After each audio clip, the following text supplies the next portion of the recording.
If disaster hit tonight, would you actually be ready? Not kind of ready, or, I think I have some stuff in the closet. I mean truly ready. Most people aren't. And FEMA knows it. That's the scary part. These days, disasters aren't a matter of if, they're a matter of when. We've seen the power grid fail. We've lived through pandemics. We've watched storms rip through cities and wildfires swallow entire neighborhoods. And when the moment comes, you don't want to be the person running to the store only to find empty shelves and panicked faces. In this video, we're going to talk about the 10 most important emergency items FEMA says every household needs, and trust me, most people don't even have half of them. I'll also share a few life-saving tools. FEMA doesn't list, but absolutely should. These are the game changers that could decide whether you make it through a crisis or end up scrambling for help. I've spent more than a decade studying survival strategies, testing gear in real conditions, and digging deep into FEMA's disaster readiness plans. I've also pored over real-life emergency stories to figure out what people actually use when the world flips upside down. So stick with me, especially for number 9. Hardly anyone talks about it, but in my opinion, it's the single most important thing on the list. Now let's start with the lifeline that decides survival in every scenario: water. Without it, you have days at best. That's why FEMA ranks it as priority number 1. Their guideline? 1 gallon per person, per day, for at least 3 days. And that's just the bare minimum. A family of 5? That's 15 gallons just to scrape by. And remember that water isn't just for drinking. You'll need it for cooking, basic hygiene, and yes, even brushing your teeth. Stocking up doesn't have to break the bank. You can start simply grab a couple of gallon jugs every time you shop. Before you know it, you'll have a solid emergency stash. If space is an issue, stackable water storage cubes are a great solution, durable, reusable, and easy to pour from. Just keep your water in a cool, dark spot, away from sunlight and heat, because both can make the water taste bad and shorten its shelf life. And here's a tip a lot of people miss: even bottled water doesn't last forever. Rotate your supply every 6 to 12 months, and write the date on each container with a marker so you know when to replace it. If disaster is already at your doorstep, and you don't have a stash, move fast. Fill your bathtub. A full tub can give you dozens of gallons of life-saving water. You can also use clean soda bottles, pitchers, or pots. Just make sure they're clean. In a crisis, cutting corners on water safety is a fast track to making things much worse. Water isn't just an item on a checklist, it's your number 1 survival line. Without it, nothing else matters. If water is your lifeline, then food is your fuel. And without it, things get desperate fast. When a disaster hits, grocery stores are often stripped bare in hours, and if the roads are blocked or the power's out, they might as well be on the moon. You need your own stash of long-lasting food, and you need it before disaster knocks at your door. FEMA ranks food as the second most critical survival item, recommending at least 3 meals per person, per day, for a minimum of 3 days. For a family of 5, that's 45 meals. It sounds like a lot, but it's actually easier to build up than most people think. Start simple. Canned goods are the workhorses of emergency food.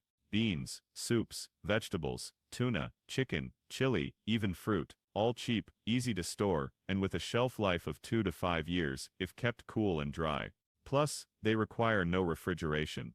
But here's a rookie mistake people make: forgetting a manual can opener. Trust me, that electric one won't be much help in a blackout. If you want high-calorie meals in a small package, MREs, meals ready to eat, are worth their weight in gold.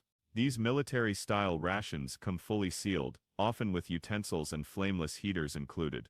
They pack anywhere from 1,200 to 2,000 calories each, and can last 5 years or more. Toss a few in your kit, and you'll have meals that require 0 cooking, 0 prep, and 0 stress. For the long haul, nothing beats freeze-dried meals. Those big food storage buckets you see in camping stores or online. They can pack 60 to 100 servings, and last up to 25 years when stored properly. Yes, they cost more up front, but they're the ultimate buy-it-once-and-forget-it solution. And don't underestimate the power of snacks. Granola bars, trail mix, peanut butter, all calorie-rich, ready to eat, and morale-boosting. If you have kids, comfort foods like crackers or cookies can make a stressful time feel just a little more normal. Store everything in a cool, dry place away from sunlight and moisture. Rotate your food every 6 to 12 months to keep it fresh, and remember to plan for any allergies or special diets in your household. Food isn't just about keeping your stomach full, it's about keeping your body strong and your mind sharp when stress is at its highest. But here's the thing, even with food and water, survival gets a lot harder if you're cut off from information. That's why the third essential on FEMA's list is an emergency radio. In a disaster, information can be the difference between safety and danger. But when the power's out, your phone's dead, and the internet is gone, how will you know what's happening? That's where a battery-powered or hand-crank emergency radio comes in, ideally one with solar charging as backup. These radios give you direct access to real-time updates from the National Weather Service, local authorities, and emergency broadcasts. Whether it's a wildfire approaching, a storm changing direction, or evacuation orders being issued, you'll know what's coming and where to go. Think back to Hurricane Sandy in 2012. Entire neighborhoods in New York City were left without power for days, some for weeks. Shelters and food stations were just a few blocks away from people who needed them desperately, but they never knew. With no internet, no TV, and no emergency radio, they were completely in the dark, literally and figuratively. If disaster strikes, and you can't communicate, you're vulnerable. An emergency radio is your lifeline to the outside world when everything else goes silent. At the very least, your emergency radio should have 3 ways to stay alive, power-wise that is. First, the hand crank. When all else fails, you can literally generate power with your own muscle. Second, a solar panel. Just leave it in the sunlight during the day, and it'll keep itself charged. Third, a USB charging port so you can juice it up from a power bank, car, or laptop if you still have access to any of them. The best radios often throw in extras that could save you in more ways than one: built-in flashlights for finding your way in the dark, emergency sirens for signaling help, and even ports to charge your phone. Models like the Voyager, or the budget-friendly running snail, have earned a solid reputation for reliability when things get ugly. And here's something people overlook: placement. Don't tuck your radio away in the attic or behind a bunch of boxes. Keep it somewhere you can grab it instantly, in your emergency kit or a central spot in your home. Test it once in a while too. The worst time to discover your lifeline is dead is when you need it most. Because when the lights go out, the towers go down, and the world goes silent, your radio might be the only voice that reaches you. Now let's talk about the one thing that might be even more urgent when things go wrong: your at-home ER. No one likes to think about getting hurt during a disaster, but here's reality: when chaos hits, hospitals fill up fast, roads get blocked, and ambulances might not come. That's why a first aid kit isn't optional, it's as critical as food or water. And no, I'm not talking about a little box with some band-aids. A real survival-grade first aid kit needs the basics: adhesive bandages, sterile gauze, medical tape, antiseptic wipes, and then some. Add antibiotic ointment, tweezers, scissors, and non-latex gloves. Stock pain relievers like ibuprofen, acetaminophen, and aspirin. Include a thermometer, and yes, burn cream. But here's where you can level up. Burns happen a lot more than people think during blackouts, cooking over open flames, using camp stoves indoors, or just accidents in the dark. Having burn gel ready can prevent infection and speed recovery. Don't forget the small medicines that feel huge when you need them: antihistamines like Benadryl for allergic reactions, anti-diarrheal pills for stomach problems, and cold medicine for when illness creeps in during a crisis. If anyone in your home depends on prescription meds, talk to your doctor now about getting an extra 30-day supply. Pharmacies can close, delivery services stop, and without that medication, you might face a bigger emergency than the disaster itself. And one of the most overlooked threats: infection. Without clean water, even a tiny cut can turn dangerous fast. Keep antiseptics, sterile tools, and extra gloves in your kit to keep wounds clean. And always check expiration dates. Nothing's worse than finding your life-saving supplies are out of date. Bottom line, in a disaster, your first aid kit isn't just a box of supplies. It's your hospital, your doctor, and your survival safety net when no one else can get to you. But even with gear, food, and water, you still need one tiny, strange, almost laughably simple tool that has saved more lives than most people realize: a whistle. It sounds almost silly, right? But imagine you're trapped after an earthquake or a tornado. Your phone's dead. You've yelled yourself hoarse. No one knows where you are. Then you remember the whistle in your pocket. One sharp blow cuts through rubble, wind, and chaos in a way your voice never could. And the best part? It never runs out of battery, never needs charging, and can be heard hundreds of feet away. In search and rescue situations, that shrill sound is like a beacon. It says, I'm here, I'm alive, come find me. That shrill blast says one thing loud and clear: I'm here, come find me. And in real life, it's saved countless lives. During Hurricane Katrina, many survivors were trapped in attics or perched on rooftops surrounded by floodwaters.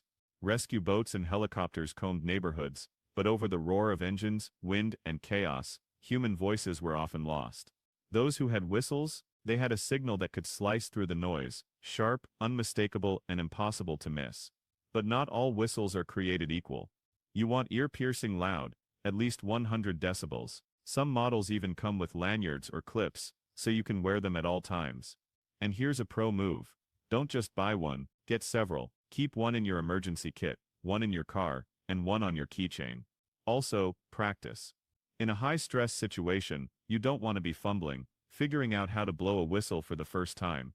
Teach your family members, especially kids, how to use them too. It might seem small, but when you're trapped, every second counts, and a whistle could be the loudest, most life-saving cry for help you'll ever make. Now let's talk about something even more invisible, yet just as deadly: the air you breathe. We take air for granted, until it's filled with smoke, ash, or toxic debris. That's why dust masks, or better yet, N95 respirators, belong in every emergency kit. FEMA includes them for good reason. In many disasters, the air itself becomes a threat. Wildfires choke the sky with smoke and ash. Earthquakes kick up clouds of dust. Industrial accidents release dangerous chemicals. Even pandemics turn every breath into a possible risk. Breathing these particles isn't just unpleasant, it's dangerous. Your options? At the bare minimum, you have basic dust masks. They're cheap, easy to find, and better than nothing. But they won't protect you from fine particles like smoke or ash.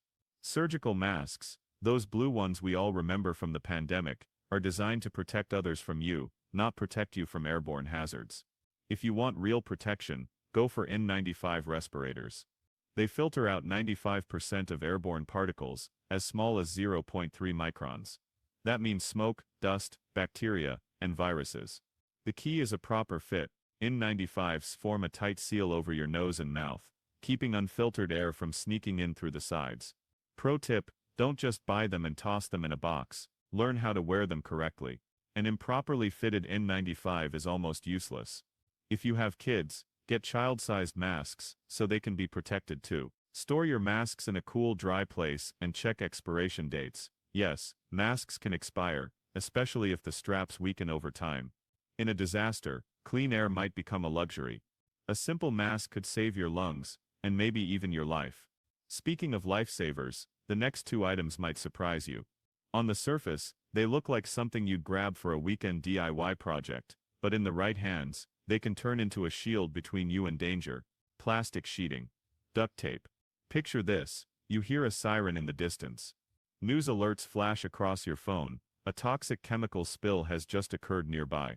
The air outside is no longer safe to breathe, and you have minutes, not hours, to protect yourself and your family. In that moment, two ordinary household items could mean the difference between safety and disaster: plastic sheeting and duct tape. They're not just for patching windows or fixing a leaky pipe. In a crisis, they can help you build a life-saving shelter in place, a sealed room that keeps deadly air out. Imagine sealing off a bathroom or laundry room, covering every vent, window, and tiny gap with thick, heavy-duty plastic sheeting, then locking it down tight with strong duct tape. The goal? Create an airtight barrier that stands between you and whatever is lurking outside, whether it's chemical fumes, biological threats, or radioactive fallout. But don't wait for disaster to strike. Store your plastic sheeting, at least 4-6 mm thick, and top-quality duct tape together, in a place you can grab instantly. In an emergency, speed is everything. And remember, these tools aren't just for dangerous air.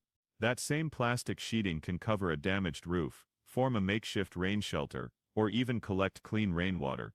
Duct tape. It's the Swiss Army knife of survival, patching gear, securing tarps, or even holding a temporary bandage in place. Now let's talk about something most people avoid: sanitation.